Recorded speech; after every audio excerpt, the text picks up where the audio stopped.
A'udzubillahi minasyaitonirrajim. Bismillahirrahmanirrahim.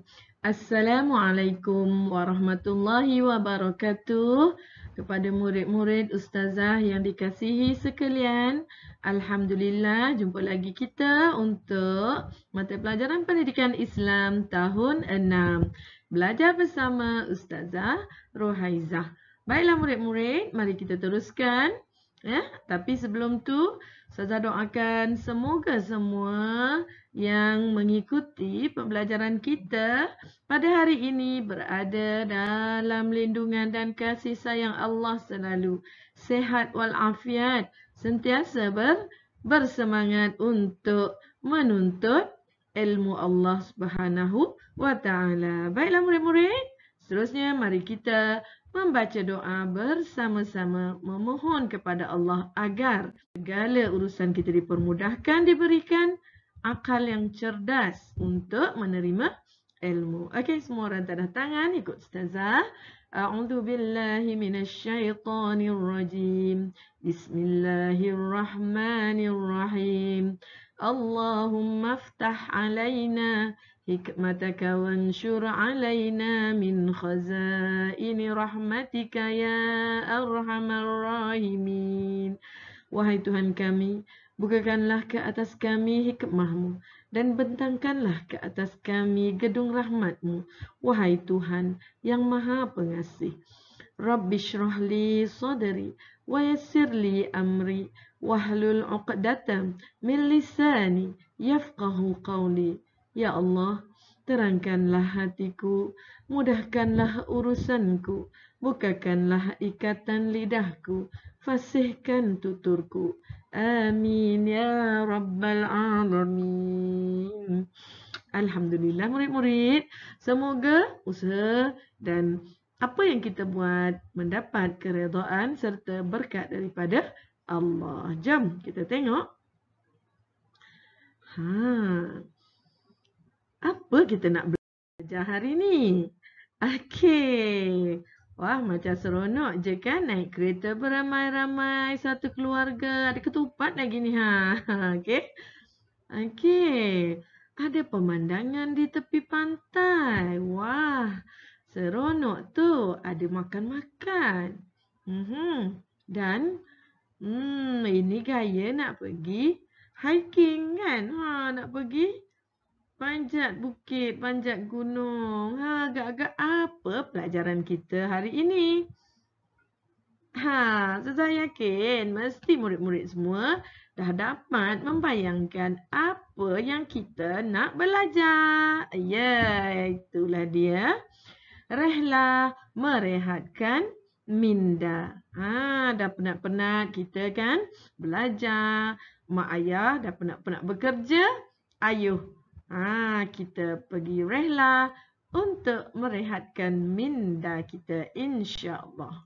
Mari kita lihat apakah objektif pembelajaran kita pada hari ini. Jadi Ustazah harap Ustazah sangat berharap agar murid-murid semua dapat, okey? Yang pertama menyatakan maksud rehlah. Menyatakan maksud rehlah. Yang kedua, menjelaskan adab rehlah dan kelebihannya.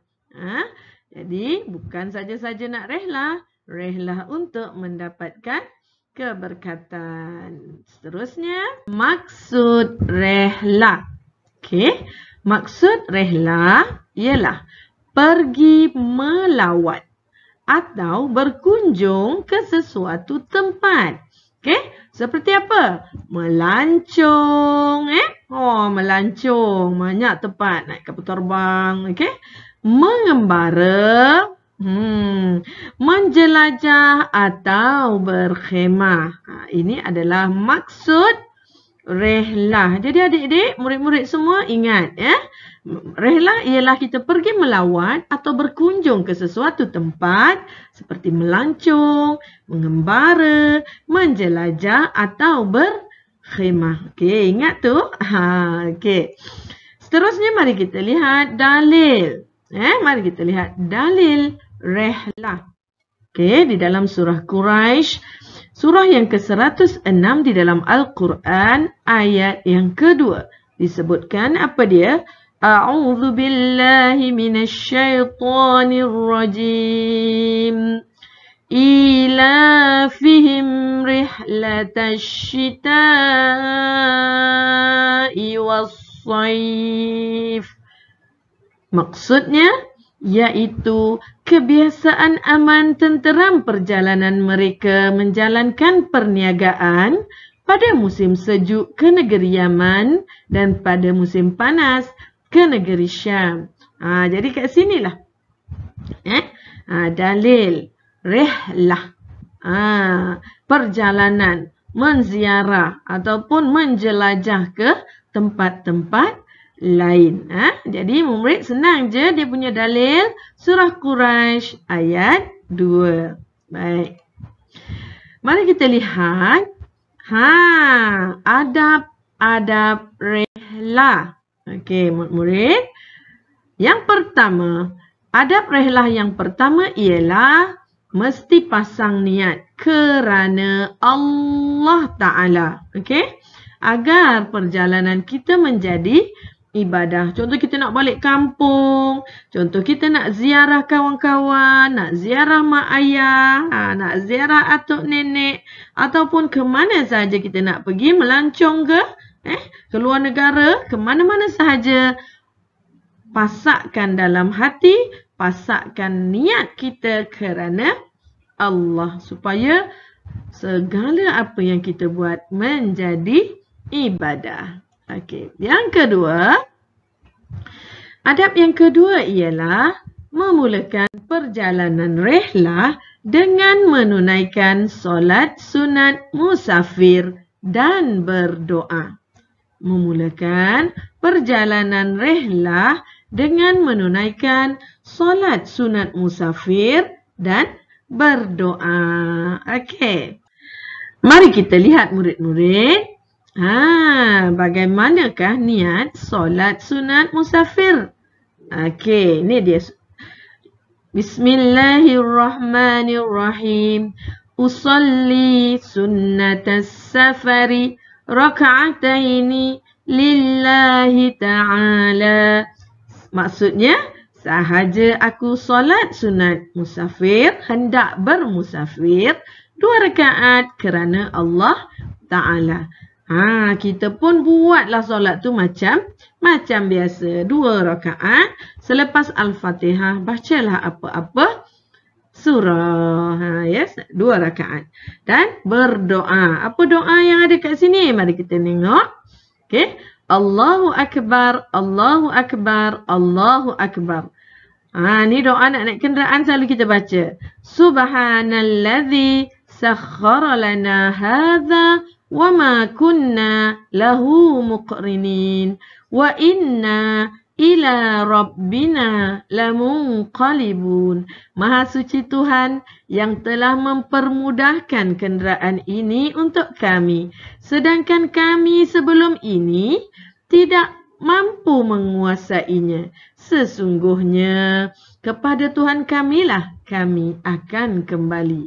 Dan seterusnya baca doa ini. Allahumma inna nas'aluka fi safarina hadzal birra wat taqwa wa minal amali ma tarda. Ya Allah, kami memohon kepadamu agar mengurniakan dalam perjalanan kami ini kebaikan, ketakwaan dan amalan yang Engkau redai. Seterusnya, Allahumma hawin alaina safarana hadza wa tuwi anna bu'dah. Ya Allah, permudahkanlah permusafiran kami ini dan dekatkanlah jarak perjalanannya. Allahumma anta sahibu fis safar wal khalifatu fil ahd. Ya Allah, Engkaulah peneman dalam perjalanan dan pemelihara kepada ahli keluarga yang ditinggalkan. Nampak tak murid-murid? Masya Allah. Ya. Okey. Apabila kembali daripada musafir, kita baca doa ni. Allahumma inna na'udzubika min wa'tha'is safar wa kabatil manzar wasu'il munqalabi fil mali wal ahd. Ya Allah, kami berlindung denganmu daripada kesukaran perjalanan, pandangan yang menyusahkan hati, dan keburukan yang boleh menimpa harta dan ahli keluarga. Bila kita balik, apabila kembali dari permusafiran, bacalah doa dan tambah dengan bacaan di bawah ni. Aibuna, taibuna, abiduna, lirabbina hamidun. Kami kembali dalam keadaan memohon keampunan dan memperhambakan diri kepada Allah. Kepada Tuhan kami jualah kami mengucapkan puji-pujian. Masya Allah, betapa ya murid-murid. Islam amat menggalakkan kita sentiasa berzikir, berdoa dan kembali ataupun taubat kepada Allah atas perbuatan kita yang mungkin kita semasa permusafiran tu kita tak sedar melakukan kesilapan. Okey, baiklah. Mari kita lihat adab yang kedua.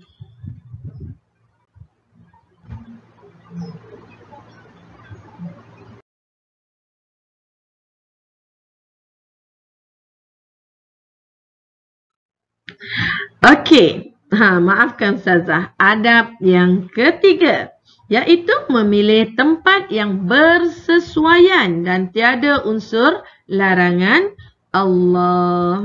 Nak berjalan, nak melihat kebesaran ciptaan Allah, kena tengok juga supaya tiada unsur yang dilarang oleh Allah. Tempat-tempat yang kita dah tahu, tempat tu penuh dengan maksiat ke, ramai orang buat benda-benda yang dilarang oleh Allah ke, lebih baik kita elakkan, ya. Okey, bagus. Saya harap semua murid telah faham. Mari kita lihat yang seterusnya.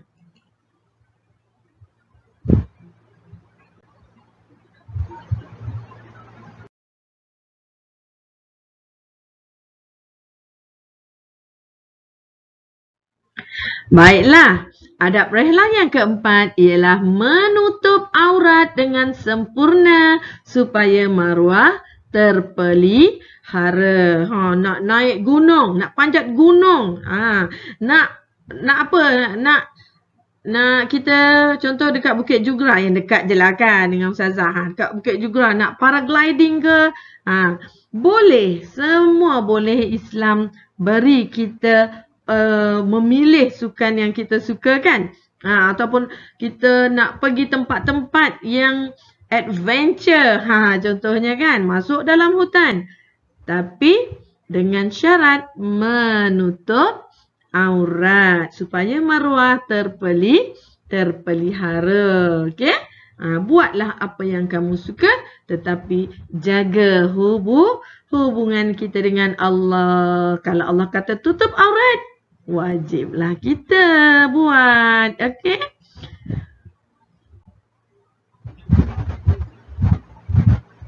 Okey.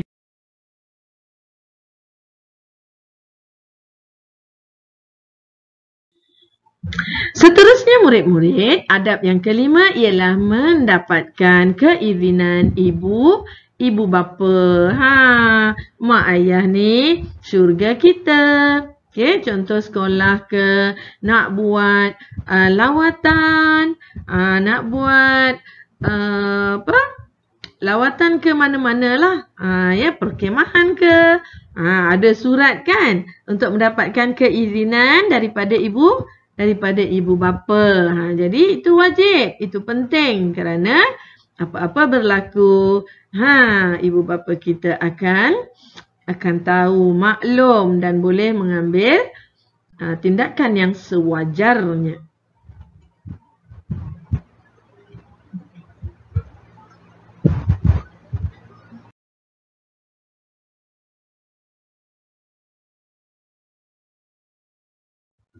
Baiklah murid-murid, adab rehlah yang Keenam, menjaga mata, telinga dan pemikiran kita.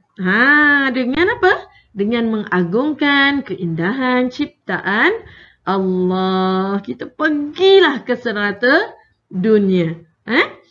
Dan niat tadi dah pasak dah. Lillahi ta'ala. Jadi, jika kerana Allah dalam hati kita, mestilah aku pergi kerana Allah, aku kena jaga mata, jaga telinga dan fikiran.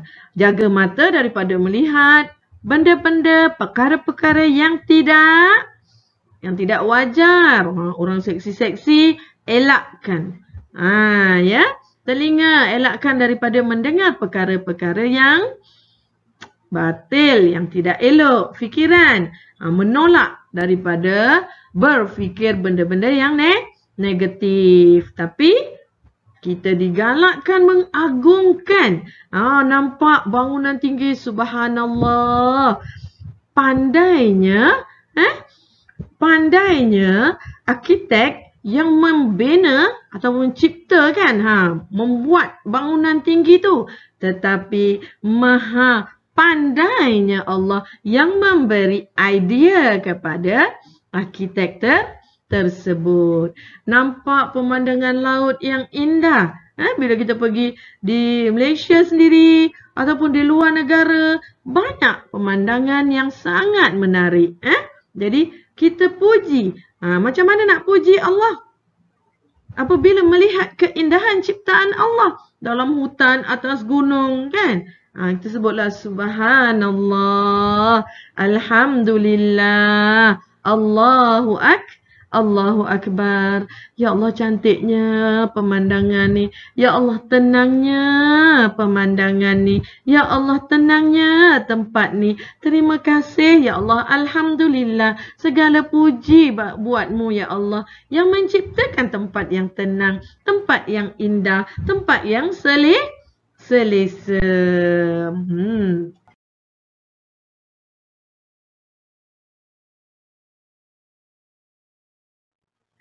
Okey, yang ketujuh murid-murid ialah sentiasa menjaga waktu solat.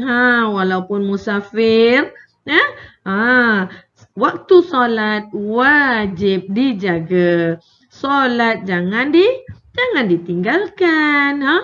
Orang yang bermusafir ataupun orang yang keluar bermusafir ni, diberikan kelonggaran ataupun rukhsah, keringanan, kan?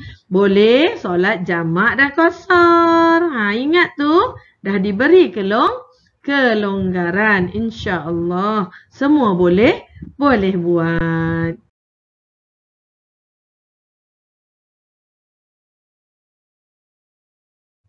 Baiklah murid-murid, adab rehlah yang ke-8 apa dia? Sentiasa mengingati dan memuji keagungan ciptaan Allah. Masya Allah. Tengok ni kan. Di atas awan dia solat. Sungguh Masya Allah. Ya. Walaupun di atas awan, walaupun di dasar lautan, kita kena sentiasa mengingati dan memuji keagungan ciptaan Allah. Masya Allah. Dulu tak terfikir otak kita ni kan, kita akan berada di atas awan. Sekarang ni dah macam biasa je. Tengok orang berada di atas awan. Naik kapal terbang, kita berada di atas awan. Jadi jangan lupa untuk mengingati dan memuji keagungan ciptaan Allah Subhanahu wa Ta'ala.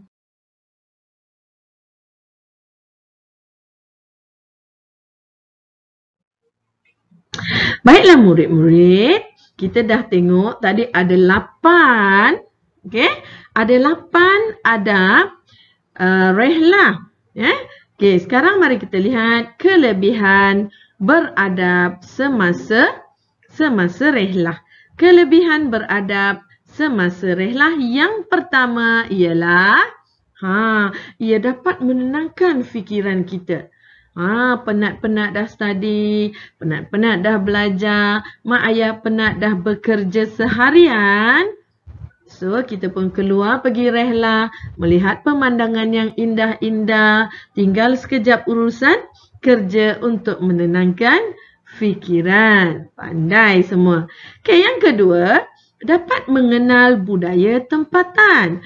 Contoh kita di Selangor, Ustazah di Selangor.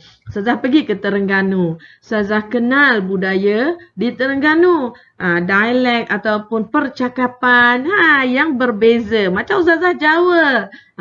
Nak tanya what is your name? What is your name? Itu nak tanya bahasa Jawa apa? Jenenge kuwe sopo? Okey.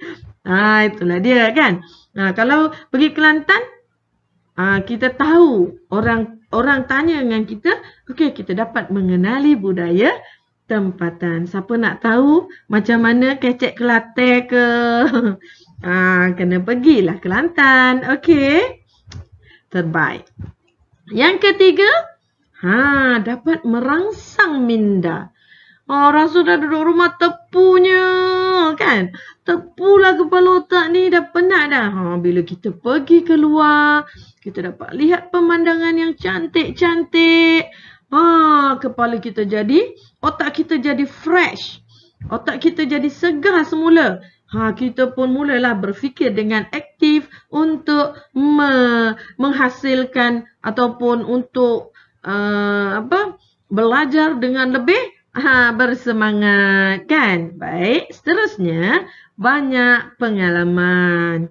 Banyak pengalaman kita dapat bila kita keluar rehlah.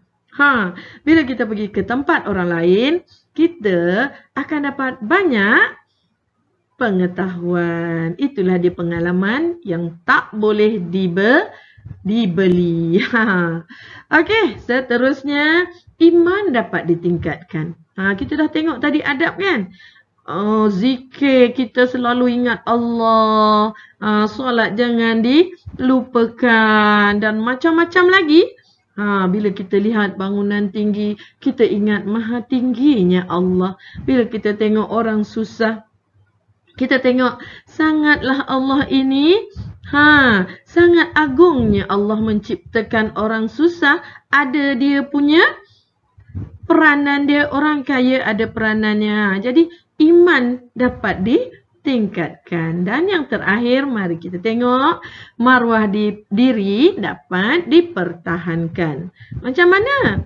Kita dah jaga aurat, kita jaga diri kita baik-baik. Kita serahkan diri kita kepada Allah. Allah jaga kita. Tengok kita doa tadi kan?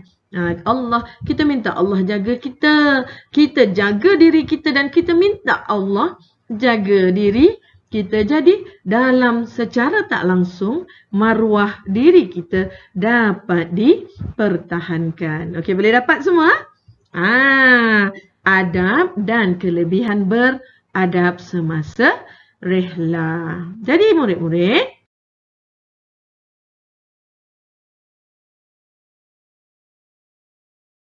okey murid-murid, rumusan untuk pembelajaran kita pada hari ini ialah rehlah ni amat digalakkan dalam Islam kerana kita dapat meneroka alam ciptaan Allah dan mengagungkan kebenaran kan. Kita pergilah serata dunia. Masya Allah, macam-macam kita boleh jumpa. Tasik yang berwarna pink, tasik yang bila kita terjatuh di dalamnya tidak boleh tenggelam. Masya Allah, subhanallah. Betapa agungnya Allah yang menciptakan. Belum lagi kita pergi kepada kesan-kesan sejarah tinggalan para nabi. Contoh, Nabi Musa, apa yang kita boleh tengok? Piramid. Piramid. Tu zaman Nabi Musa. Apa lagi? Laut Merah tu. Laut Merah. Laut Merah itulah yang bila kita jatuh di dalam laut ni, kita boleh terapung-apung, tidak tenggelam ataupun Laut Merah. Okey. Dan banyak lagi murid-murid boleh Google, boleh baca, okey? Untuk menambahkan pengalaman sebelum kita berpeluang untuk keluar rehlah. InsyaAllah Ustazah doakan semua murid Ustazah dapat meneroka alam ciptaan Allah dan mengagungkan kebenaran, ya, insyaAllah.